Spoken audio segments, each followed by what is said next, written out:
আজকে আমরা দেখব স্পাইস সফটওয়্যার দিয়ে কিভাবে একটি আরএলসি সার্কিটের প্রবলেম সলভ করা যায়। প্রবলেমটা হচ্ছে আমাদের transient pulse response of an RLC circuit.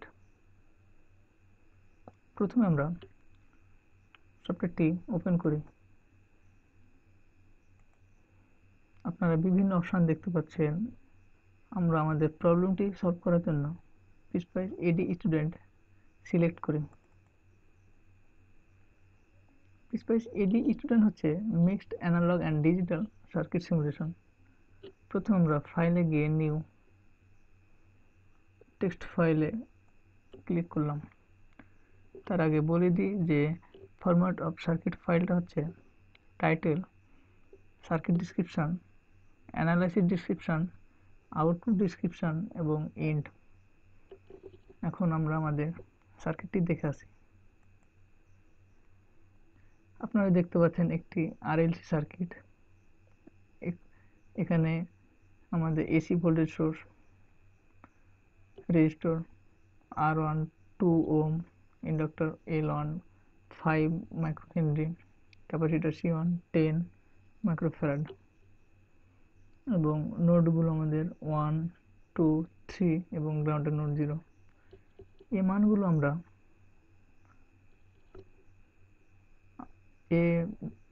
যে মানগুলো দেওয়া আছে এই মানগুলো আমরা নিয়ে এখন আমাদের প্রবলেমটি সলভ করব। প্রথমে আমরা নেব টাইটেল। আপনি আপনার ইচ্ছে মতো নিতে পারেন। আমরা নেব আরএলসি।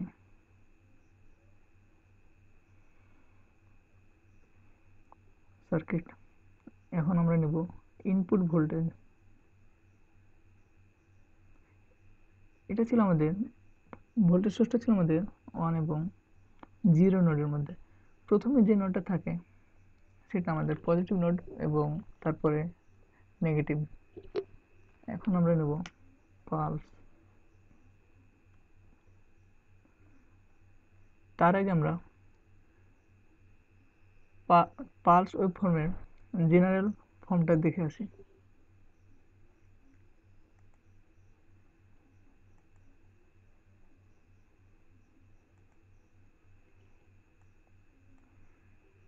আপনারা দেখতে পাচ্ছেন যে পালসের জেনারেল ফর্ম। প্রথমে আমাদের V1 বা initial voltage, V2 pulse voltage, TD delay time, TR rise time, TF fall time, PW pulse width এবং পিরিয়ড। আমরা এখানে দেখতে পাচ্ছেন যে আমরা চিহ্নিত করে দিয়েছি initial voltage, pulse voltage, delay time, rise time, fall time, pulse width এবং পিরিয়ড।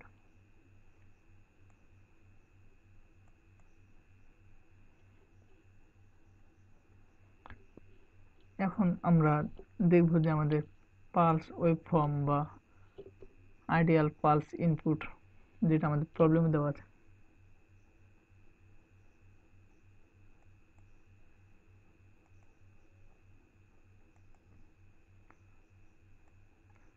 আপনারা দেখতে পাচ্ছেন যে পালস ওয়েভফর্ম এবং এখানে initial voltage V1 minus 220, V2 pulse voltage 220 volt এবং TD বা ডিলে টাইম 0, যেহেতু আমাদের টাইমটা 0 থেকে স্টার্ট হয়েছে।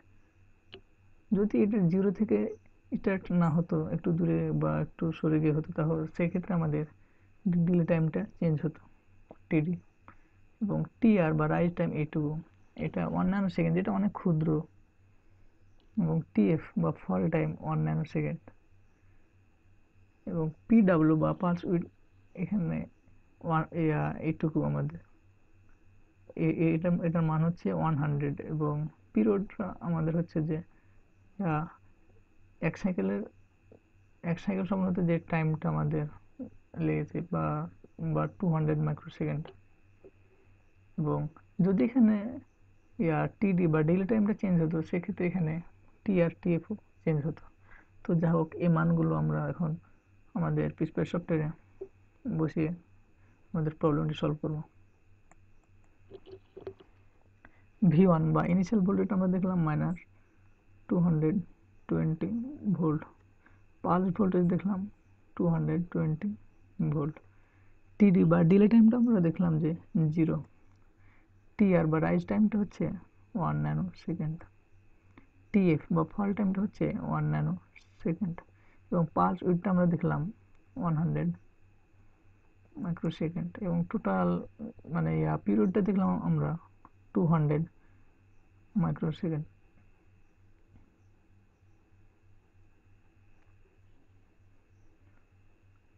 আমরা আরেকবার দেখে নিই মানগুলো ঠিক আছে কিনা।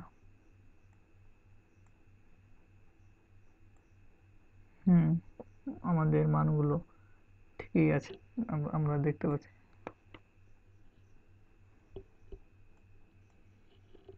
এখন আমরা নেক্সট স্টেপে যাই। আর ওয়ান ছিল আমাদের 1 এবং 2 নডের মধ্যে এবং এর মান 2 ওম। এল1 বা ইন্ডাক্টর ছিল আমাদের 2 এবং 3 নডের মধ্যে এবং এর মান 5 মাইক্রো হেনরি। তারপর ক্যাপাসিটর ছিল আমাদের C1 এবং এটা ছিল আমাদের 3 এবং 0 নডের মধ্যে এবং এর মান 10 মাইক্রো ফ্যারাড। এখন আমরা নেব ডট ট্রেন। এটা আমাদের 1 মাইক্রোসেকেন্ড থেকে 400 মাইক্রোসেকেন্ড। এখন এটা সম্পর্কে একটু আপনাদের বর্ণনা দিই আমি, যে ডট ট্রেনটা হচ্ছে যে ট্রানজিয়েন্ট অ্যানালাইসিস বা টাইম ভেরিয়েবল করে এটা আমাদের, এবং এর দুটো অংশ টি স্টেপ এবং টি স্টপ। 1 মাইক্রোসেকেন্ড এটা হচ্ছে আমাদের টি স্টেপ। টি স্টেপটা হচ্ছে টাইম ইনক্রিমেন্ট, এবং টি স্টপ যেটা আমাদের আছে সেটা হচ্ছে যে ইন টাইম, এবং সেটা হচ্ছে আমাদের 400 মাইক্রোসেকেন্ড বা স্টপ টাইম। আমাদের প্রবলেমে দেওয়া আছে যে tangent response from 0 to 400 microsecond with a time increment of 1, মানে 0 থেকে টাইম স্টার্ট হয়েছে এবং 400 এ গিয়ে শেষ হয়েছে, বা বা বলতে পারেন যে ইন টাইম আমাদের হচ্ছে 400। সো টি স্টপটা আমরা 400 এবং ইনক্রিমেন্ট টাইম ইনক্রিমেন্ট হচ্ছে আমাদের 1 মাইক্রোসেকেন্ড। আশা করি আপনারা এটা বুঝলেন। এখন নিব আমরা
এখন আমি আপনাদের এটা সম্পর্কে একটু বর্ণনা দেব।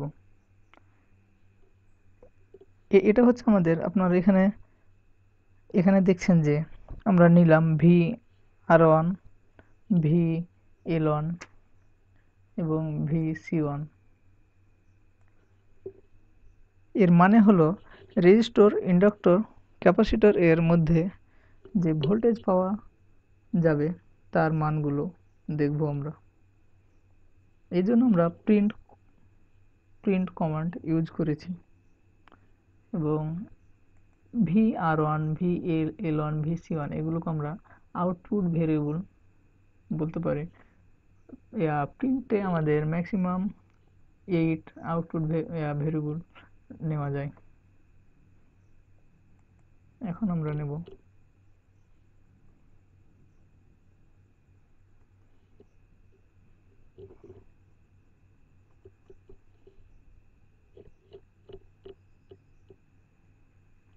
প্রবলেম আমাদের বলা আছে যে the capacitor voltage V3 and the current through IR1 are to be plotted, মানে 3 নম্বর নোডে যে ভোল্টেজ আছে তার প্লট দেখবো আমরা, এবং R1 এর মধ্যে দিয়ে যে কারেন্টটা থ্রো হবে তার প্লট আমরা দেখতে চাই।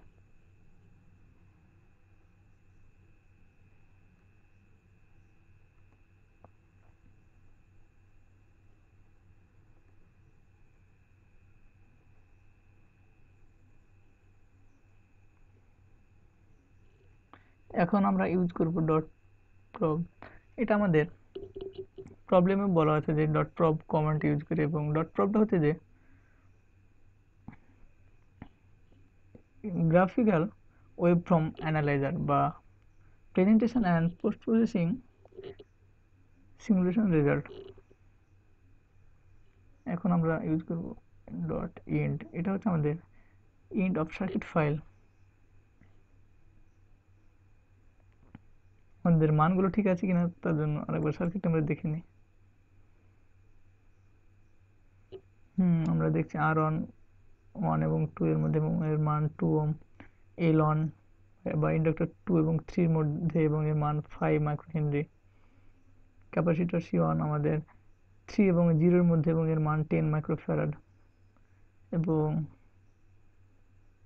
আমাদের ভোল্টেজ সোর্স দেখতে পাচ্ছি যে আমাদের 1 এবং 0 নোডের মধ্যে, এবং পালস এগুলো সব ঠিক আছে। এখন আমরা এটাকে সেভ করবো, এই জন্য ফাইলে গিয়ে সেভ অ্যাজ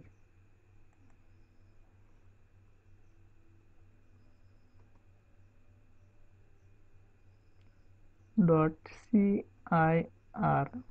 সিআইআর কেন ইউজ করব? এটা আমাদের ফাইলের এক্সটেনশন বা সার্কিট ফাইলের এক্সটেনশন এটা আমাদের, এবং আমরা সি প্রোগ্রামিংয়ে যেমন ইউজ করেছি যে ডট সি, পিডিএফ ফাইলে যেমন ইউজ করি ডট পিডিএফ, সো আমরা এখানে ইউজ করব ডট সিআইআর।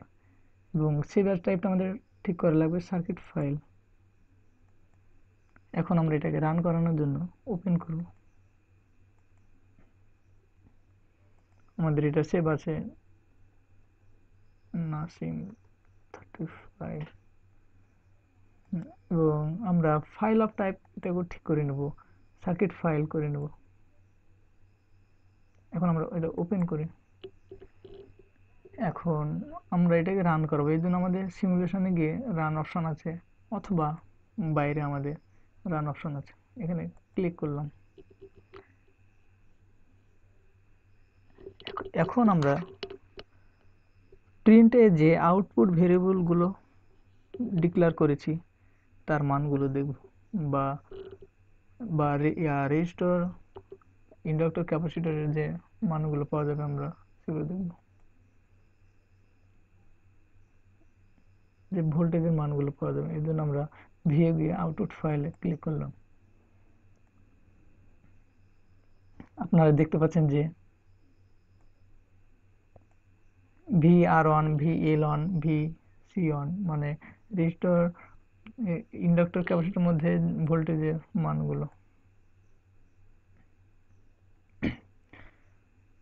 এখন আমরা দেখব এর প্লট, যেটা আমাদের প্রবলেমে বের করতে বলেছে, এবং আমরা অলরেডি ডিক্লেয়ার করেছি যে ভি3 এবং IR1 বা 3 নম্বর নোডে ভোল্টেজের প্লট, এবং R1 এর মধ্যে যে কারেন্টটা থ্রো হবে, এই জন্য আমাদের ট্রেসে গিয়ে অ্যাড ট্রেস ভি থ্রি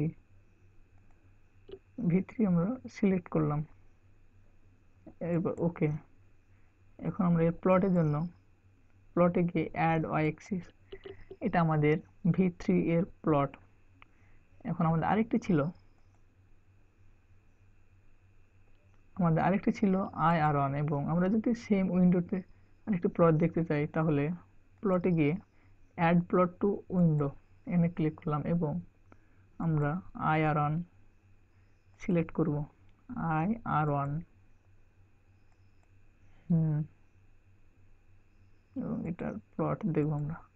হ্যাঁ, আপনারা দেখছেন যে IR1 এর প্লট এবং নিচে ভি3 এর প্লট।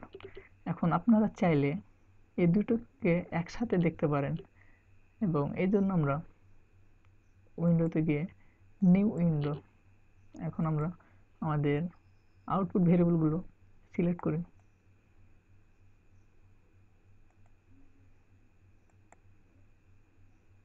আরেকটি ছিল আমাদের,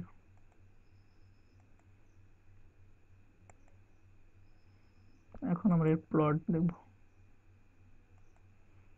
আপনারা দেখতে পাচ্ছেন যে ভি3 আই আর1 এর প্লট একসাথে, এবং এটা আমাদের ভি3 এবং রেড যে কালারটা আছে এটা আমাদের আই আর1।